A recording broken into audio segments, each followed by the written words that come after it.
Hello बच्चों, स्वागत है आपका एक नई क्लास में। आज क्लास में पढ़ने वाले हैं क्लास 10th मैथमेटिक्स के अंतर्गत जो आपका चैप्टर नंबर 6 है त्रिभुज, उसके अंतर्गत एक बहुत ही इंपॉर्टेंट प्रमेय को देखने वाले हैं जो आपके बोर्ड एग्जाम में हर साल पूछा जाता है। ठीक है, तो बच्चों ये जो प्रमेय 6.1 है जिसको आप थेल्स प्रमेय के नाम से जानते हो, ये थेल्स प्रमेय आपके बोर्ड एग्जाम में हर साल पूछा जाता है। और ये जो थेल्स प्रमेय है ना, ये आपके 5 नंबर में पूछा जाएगा। ठीक है, और आप कोई भी सेट उठा के देख लो बच्चों, आपका थेल्स प्रमेय हमेशा पूछा ही गया है। ठीक है, तो थेल्स प्रमेय आपके लिए बहुत ही इंपॉर्टेंट है। ठीक है, बहुत ही ध्यान से देखना, मैं आपको बहुत ही सिंपल मेथड से इस वीडियो में इसको कंप्लीट कराने वाला हूँ। ठीक है, तो बच्चों देखो यहाँ से अगर हम बात करें प्रमेय 6.1 या आप कह सकते हो थेल्स प्रमेय। ठीक है, तो थेल्स प्रमेय की बात करें तो थेल्स प्रमेय कहता है यदि किसी त्रिभुज की एक भुजा के समांतर अन्य दो भुजाओं को भिन्न भिन्न बिंदुओं पर प्रतिच्छेद करने के लिए एक रेखा खींची जाए तो ये अन्य दो भुजाएं एक ही अनुपात में विभाजित हो जाती हैं। ठीक है, जैसे देखो यहाँ पर कहने का क्या मतलब, यहाँ पर आपके पास कोई त्रिभुज है। ठीक है, ए बी सी नाम का कोई एक त्रिभुज है। ठीक है,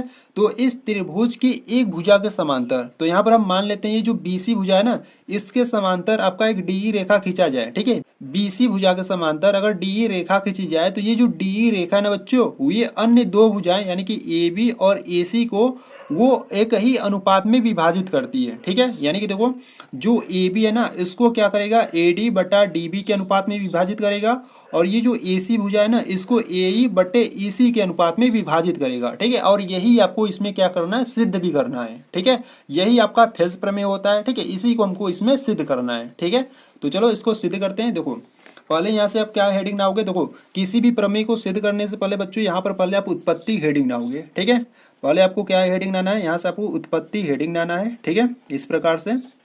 तो उत्पत्ति में अगर बात करें तो उत्पत्ति में आपको क्या लिखना है, देखो यहाँ से अगर बात करें उत्पत्ति की, तो उत्पत्ति में देखो यहाँ से आपको लिखना है जो डीएम है ना बच्चों, देखो ये जो डीएम है वो भुजा ए पर लंब है, और ये जो एन आई है या ई एन है वो भुजा ए डी पर लंब है। ठीक है, तो यहाँ से आप लिखोगे जो डीएम है, ठीक है, जो ये जो डीएम है वो भुजा ए ही पर लंब है। ठीक है, देखो लंब का ये चिन्ह होता है। ठीक है, किसी भी भुजा को लंब प्रदर्शित या दर्शाने के लिए हम इस चिन्ह का यूज करेंगे। ठीक है, तो ये जो डीएम है वो किस पर लंब है, ये जो डीएम है वो ए डी पर सॉरी ए ही पर लंब है। ठीक है, ये जो डीएम भुजा ए ही पर लंब है। ठीक है, और ये जो एन आई भुजा है वो ए डी पर लंब है। ठीक है, वह ये जो एन आई भुजा है वो किस पर लंब है, ए डी भुजा पर लंब है। ठीक है, और यहाँ से हमको क्या करना है, तो हमें सिद्ध करना है। ठीक है, तो यहाँ से आप लिखोगे तो हमें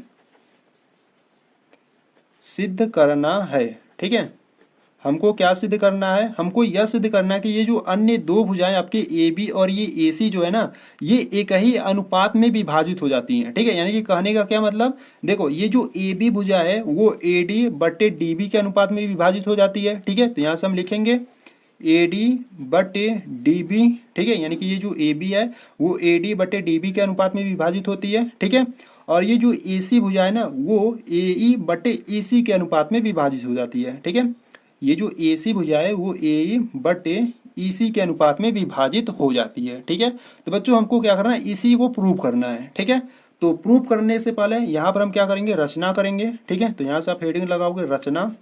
तो देखो रचना में आप क्या लिखोगे, रचना में आप लिखोगे बच्चों यहाँ से, देखो ये जो डी बिंदु है इसको डी को सी से मिलाया। ठीक है, और बी को ई से मिलाया। ठीक है, तो इस प्रकार से आपको लिख लेना है डी को सी से, ठीक है, डी को सी से व बी को ई से। ठीक है, बी को ई से मिलाया। ठीक है,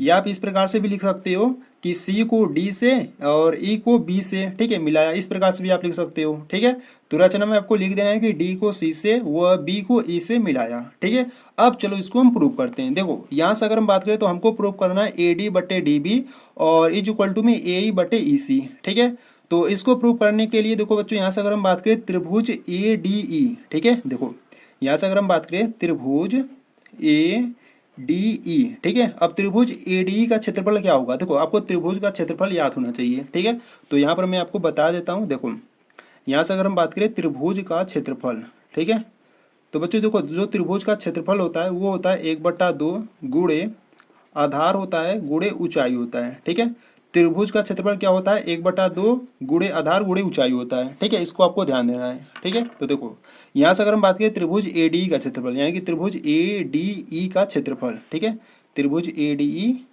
का क्षेत्रफल।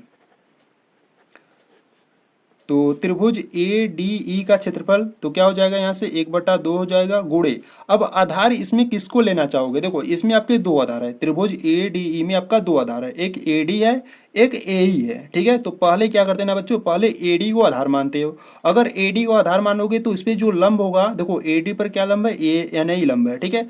यानी कि अगर ए डी को आधार मानोगे तो इसका जो ऊंचाई होगा यानी कि जो लंब होगा वो एन आई होगा, ठीक है। अगर आप ए ई को आधार मानोगे तो इसमें जो ए ई पर लंब है वो डीएम है, यानी कि इसका जो ऊंचाई यानी कि जो लंब होगा वो डीएम होगा, ठीक है।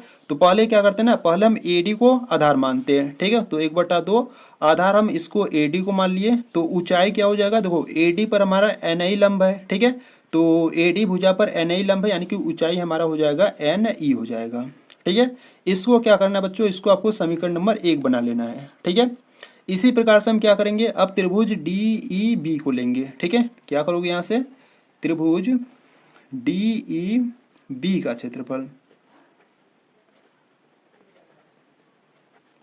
ठीक है। तो त्रिभुज डी बी का क्षेत्रफल, देखो त्रिभुज डी ई बी का क्षेत्रफल तो क्या हो जाएगा, यहाँ से 1/2 गुणे आधार, देखो आधार क्या होगा, आधार आपका डी बी होगा, ठीक है। तो 1/2 आधार आपका डी बी होगा गुणे ऊंचाई क्या होगा। देखो बच्चों बहुत ही ध्यान से समझना, यहाँ पर बहुत सारे स्टूडेंट को यहाँ पर कंफ्यूजन होता है, ठीक है। तो देखो बच्चों यहाँ से अगर हम ऊंचाई की बात करें, त्रिभुज डी ई बी में अगर हम ऊंचाई की बात करें तो ऊंचाई आपका एन ही होगा, ठीक है। देखो कैसे होगा, देखो यहाँ से अगर हम बात करें तो यहाँ से आपका त्रिभुज इस प्रकार से है, ठीक है। तो यहाँ से देखो पहले इसको बनाते हैं, देखो इस प्रकार से आपका त्रिभुज है, ठीक है। और इस प्रकार से आपका गया है, ठीक है। और ये आपका इस प्रकार से डॉट डॉट कर कर यहाँ से मिला है, ठीक है। तो देखो बच्चों अगर हम बात करें तो ये आपका बी है, ठीक है, ये आपका डी है और ये आपका ई है, ठीक है। इस प्रकार से है, देख लो, ठीक है। इस प्रकार से आपका डी ई बी है और इस प्रकार से डी ई बी है, ठीक है। तो अगर हम इसमें ऊंचाई की बात करें ना तो बच्चों देखो इसको थोड़ा सा इस प्रकार से करो, ठीक है। देखो अगर इस प्रकार से इसको देखोगे ना तो ऊंचाई की अगर हम बात करें तो पहले क्या करो ना, इसको थोड़ा सा इस प्रकार से बढ़ाओ, ठीक है। बढ़ाओगे तो अगर इसको इस प्रकार से ले आओगे तो ये आपका लंब होगा, ठीक है। अगर ये लंब होगा तो देखो यहाँ पर आपका कौन सा भुजा है, यहाँ पर आपका ये एन वाला भुजा है, ठीक है। तो यानी कि इसमें त्रिभुज डी ई बी में जो ऊंचाई होगा ये आपका एन ही वाला ही होगा, ठीक है। एन ही जो भुजा है वही आपका लंब होगा, ठीक है। तो इसी प्रकार से बच्चों ये जो आपका त्रिभुज डी ई बी है ना, इसमें जो लंब होगा वो आपका एन ही भुजा होगा, ठीक है। तो इसीलिए यहाँ पर आपका हो जाएगा 1/2 गुणे आधार आपका डी बी है गुणे ऊंचाई आपका एन ई हो जाएगा, ठीक है। इसको आपको क्या करना है, समीकरण नंबर 2 बना लेना है, ठीक है। अगर आपको यहाँ पर कुछ भी डाउट हो रहा है तो एक बार वीडियो को थोड़ा सा बैक करो, एक बार फिर से समझ लो, ठीक है। अब इसके बाद देखो हम क्या करेंगे, अब इसके बाद आपको करना है समीकरण 1 व 2 का तुलना कर दो, ठीक है। तो यहाँ से आप लिखोगे समीकरण 1 व 2 से, ठीक है। समीकरण 1 व 2 से अगर हम बात करें तो देखो यहाँ से अगर हम बात करें, देखो त्रिभुज ए डी ई का क्षेत्रफल, ठीक है, त्रिभुज ए डी ई का क्षेत्रफल, ठीक है। और बट्टे में त्रिभुज डी ई बी का क्षेत्रफल, ठीक है, डी ई बी का क्षेत्रफल, ठीक है। देखो बच्चों यहाँ से बात करें तो त्रिभुज ए डी का क्षेत्रफल क्या है, 1/2, ठीक है। तो यहाँ पे लिखो 1/2 गुणे ए डी है और गुणे एन आई है, ठीक है। और बट्टे में और डी ई बी का क्षेत्रफल क्या है, डी ई बी का क्षेत्रफल है आपके पास 1/2 गुणे आधार आपका डी बी है गुणे ऊंचाई एन आई है, ठीक है। तो देखो यहाँ से अगर हम बात करें तो यहाँ से 1/2 कैंसिल आउट हो जाएगा, ठीक है। और यहाँ से एन आई कैंसिल आउट हो जाएगा, ठीक है। सिर्फ आपका क्या बचेगा, सिर्फ आपका बचेगा ए डी बटा डी बी बचेगा, ठीक है। यानी कि यहाँ से आप सीधा सीधा मैं यहाँ पर लिख देता हूँ, ठीक है। यानी कि यहाँ से आपका बचेगा त्रिभुज ए डी ई का क्षेत्रफल, ठीक है, त्रिभुज ए डी ई का क्षेत्रफल बटे त्रिभुज डी ई बी का क्षेत्रफल बराबर में आपका यहाँ से क्या बचा है, यहाँ से आपका बचा है ए डी बटा डी बी बचा है, ठीक है। इसको क्या करना है, इसको आपको समीकरण नंबर 3 बना लेना है, ठीक है। तो बच्चों यहाँ पर आपका फर्स्ट स्टेप कंप्लीट हुआ, ठीक है। अब इसके बाद आपको क्या करना है, देखो अब इसके बाद आपको क्या करना है, अब इसके बाद आपको त्रिभुज ए डी ई लेना है। अब इसमें आपको ए ई को आधार मानना है, ठीक है। इससे पहले मैंने ए डी को आधार माना था, ठीक है। अब आपको क्या करना है, अब ए ई को आपको आधार मानना है, ठीक है। तो यहाँ से आप क्या लिखोगे, यहाँ से आप लिखोगे त्रिभुज, ठीक है, यहाँ से आप लिख लो, ठीक है, पुनः पुनः त्रिभुज ए डी ई का क्षेत्रफल, ठीक है, त्रिभुज ए डी ई का क्षेत्रफल। तो त्रिभुज एडी का क्षेत्रफल 1/2 गुणे आधार। अब देखो किसको मानोगे, देखो इससे पहले हमने एडी को आधार माना था, ठीक है। अब आप क्या करोगे, एई को आधार मानोगे। अब एई को आधार मानोगे तो इस पे जो लंब होगा वो डीएम होगा, ठीक है। तो यहाँ से आधार क्या हो जाएगा, यहाँ से आधार आपका एई हो जाएगा, और ऊंचाई की बात करें तो यहाँ से आपका डीएम हो जाएगा, ठीक है। और देखो यहाँ से अगर, ठीक है, और इसको क्या करो ना, इसको आप समीकरण नंबर 4 बना लो, ठीक है। और देखो यहाँ से अगर हम बात करें तो यहाँ से आपको एक त्रिभुज ले लेना है, आपको यहाँ से आपको एक त्रिभुज ले लेना है, ई डी सी ले लेना है, ठीक है। देखो यहाँ से अगर हम बात करें त्रिभुज ई डी सी का क्षेत्रफल, ठीक है, त्रिभुज ई डी सी का क्षेत्रफल तो क्या हो जाएगा, 1/2 गुणे आधार। देखो ई डी सी, ठीक है, ई सी डी कहो या ई डी सी कहो, एक ही बात है, ठीक है। तो ई डी सी में जो आधार होगा आपका ई सी होगा, ठीक है। तो आधार क्या हो जाएगा आपका ई सी हो जाएगा। और देखो गुणे ऊंचाई की बात करें तो देखो बच्चों ऊंचाई आपका ये डीएम ही होगा, ठीक है। जैसे हम यहाँ फर्स्ट वाले में समझे थे ना, उसी प्रकार से इसमें भी होगा। इसको थोड़ा सा इस प्रकार से आगे बढ़ाओगे, ठीक है, और इस प्रकार से लंब लेके जाओगे तो ये आपका ये जो डीएम है ना वही आपका ऊंचाई होगा, ठीक है। तो ई डी सी में जो आपका ऊंचाई यानी कि जो लंब होगा वो आपका डीएम ही होगा, ठीक है। तो यहाँ से जो ऊंचाई होगा वो आपका डीएम होगा, ठीक है। और देखो बच्चों यहाँ से अगर हम बात करें ना तो ये जो ईडीसी है ना, ये जो ईडीसी है, देखो ये जो ईडीसी है ना वो डीईबी के बराबर होगा, ठीक है। क्योंकि देखो यहाँ से मैं लिख देता हूँ, ठीक है। देखो यहाँ से अगर हम बात करें तो यहाँ से आप इस प्रकार से लिख दो, ठीक है। हम जानते हैं कि, ठीक है, हम जानते हैं कि समान भुजा पर, ठीक है, हम जानते हैं कि समान भुजा पर बने त्रिभुज का क्षेत्रफल, ठीक है, त्रिभुज का क्षेत्रफल बराबर होता है, ठीक है, बराबर होता है, ठीक है। देखो ये जो आपका त्रिभुज है ना, ये जो आपका त्रिभुज डी ई बी है और ये जो आपका त्रिभुज ई डी सी है, ये दोनों आपस में बराबर होंगे। क्योंकि देखो ये दोनों आपके समांतर रेखा हैं, ठीक है। अब ये दोनों समांतर रेखाओं में अगर आप जितने भी त्रिभुज बनाओगे ना उनका जो क्षेत्रफल होगा वो बराबर ही होगा, ठीक है। तो आपको यहाँ से लिख देना है कि चूंकि हम जानते हैं कि समान भुजा पर बने त्रिभुज का क्षेत्रफल बराबर होता है, ठीक है, इसीलिए, ठीक है, इसीलिए जो त्रिभुज यानी कि जो एरिया ऑफ त्रिभुज डीईबी का क्षेत्रफल, ठीक, यहाँ पर जो ए आर है ना बच्चों उसका मतलब है कि त्रिभुज डीईबी का क्षेत्रफल, ठीक है। एरिया का मतलब क्या होता है, क्षेत्रफल होता है, और बराबर में एरिया ऑफ त्रिभुज ईडीसी का क्षेत्रफल, ठीक है। तो ये जो त्रिभुज आपके डीईबी है और ये जो आपका त्रिभुज ईडीसी है ना ये दोनों आपके इक्वल होंगे, ठीक है। तो देखो बच्चों यहाँ से हम कह सकते हैं कि ये जो त्रिभुज ईडीसी का क्षेत्रफल है वो किसके बराबर हो सकता है, डीईबी के बराबर हो सकता है। क्योंकि यहाँ पर जो डीईबी त्रिभुज है वो ईडीसी त्रिभुज के बराबर है, ठीक है। तो यहाँ से हम कह सकते हैं ये देखो जो ईडीसी है ना हम इसके स्थान पर क्या रख देंगे, डीईबी को रख देंगे, ठीक है। तो यहाँ से आपको लिख देना है कि त्रिभुज डीईबी का क्षेत्रफल, ठीक है, त्रिभुज डीईबी का क्षेत्रफल क्या हो जाएगा, देखो इसका जो क्षेत्रफल है वो ये है, ठीक है, 1/2 गुणे ई सी गुणे डीएम है, ठीक है। क्या है, 1/2 है गुणे ई सी गुणे डीएम है, ठीक है। बच्चों इसको क्या करना है, इसको आपको समीकरण नंबर 5 बना लेना है, ठीक है। अब देखो आपको क्या करना है, अब आपको समीकरण 4 और समीकरण 5 से आपको तुलना कर देना है, ठीक है। तो यहाँ पर देखो इस प्रकार से हल करोगे, ठीक है। देखो यहाँ से आपको लिखना है, ठीक है, यहाँ से आप लिखोगे समीकरण 4 व 5 से, ठीक है।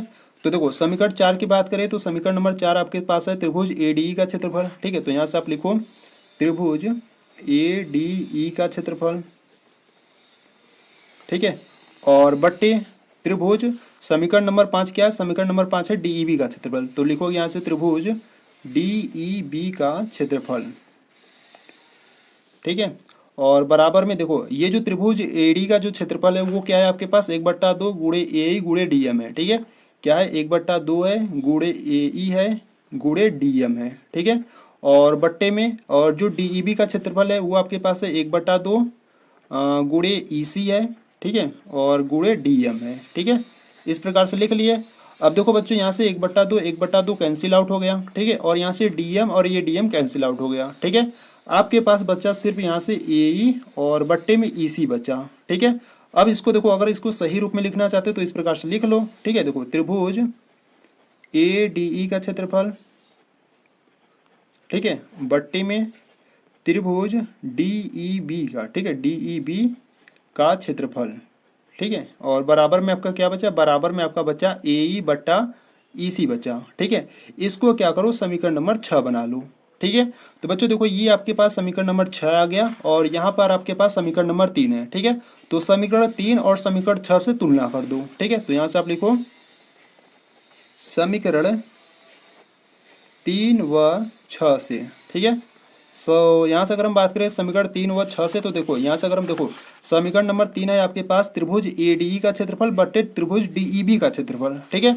और समीकरण नंबर 6 आपके पास है त्रिभुज ADE का क्षेत्रफल बट्टे त्रिभुज DEB का क्षेत्रफल, यानी कि दोनों यहाँ पर इक्वल है, ठीक है। देखो यहाँ पर अगर हम बात करें तो देखो, ये वाला जो है, ठीक है, ये वाला और ये वाला दोनों इक्वल है, ठीक है। तो यहाँ से आपका क्या बचेगा, यहाँ से आपका AD बट्टे DB आएगा, ठीक है। यहाँ से आपका क्या आएगा, AD बट्टे DB आएगा और बराबर में, और यहाँ से आपका क्या आ जाएगा, यहाँ से आपका AE बट्टे EC आ जाएगा, ठीक है।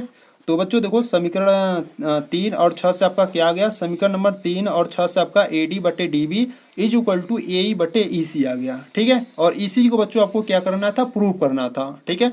तो यहाँ से आपको लिख देना है इति सिद्धम, ठीक है। यहाँ से आपको क्या लिख देना है, इति सिद्धम लिख देना है, ठीक है। और ये आपका मतलब कि यहाँ से आपका प्रूव हो गया, ठीक है। तो बच्चों इस प्रकार से आपको थेल्स प्रमेय को प्रूव करना था, ठीक है। तो बच्चों अगर आपको इसमें कुछ भी डाउट है ना, तो आपको क्या करना है, वीडियो को एक बार फिर से देखना है और अच्छे तरीके से समझ लेना है, ठीक है। तो बच्चों ये जो थेल्स प्रमेय यानी कि प्रमेय 6.1 जो है ना, ये बहुत ही इंपॉर्टेंट है, आपके बोर्ड एग्जाम में हर साल पूछा जाता है, ठीक है। तो इसलिए बच्चों एक बार फिर से देख लेना, ठीक है। अगर आपको कुछ भी डाउट हो रहा है ना, तो एक बार फिर से देख लेना। अगर आपको ये थेल्स प्रमेय आएगा तभी आप प्रश्नावली जो आपका 6.2 है ना, उसी को सॉल्व कर पाओगे, ठीक है। ये थेल्स प्रमेय और थेल्स प्रमेय का विलोम, ठीक है। अगर आप बच्चों थेल्स प्रमेय का विलोम देखना चाहते हो तो आपको क्या करना है, प्लेलिस्ट को चेकआउट कर लेना है, वहां पर आपको सभी वीडियोज मिल जाएंगे, ठीक है। थेल्स प्रमेय का विलोम और जितने भी प्रमेय है ना, वहां पर आपको सभी वीडियोज मिल जाएंगे, ठीक है। तो अब बस बच्चों आपको क्या करना है, प्लेलिस्ट को चेकआउट कर लेना है, ठीक है। तो अगर आपको ये वीडियो अच्छी लगी तो वीडियो को लाइक करना, चैनल पर अभी नए हो तो चैनल को भी सब्सक्राइब कर लो, ठीक है। तो चलो मिलते हैं नेक्स्ट वीडियो में, तब तक के लिए जय हिंद जय भारत।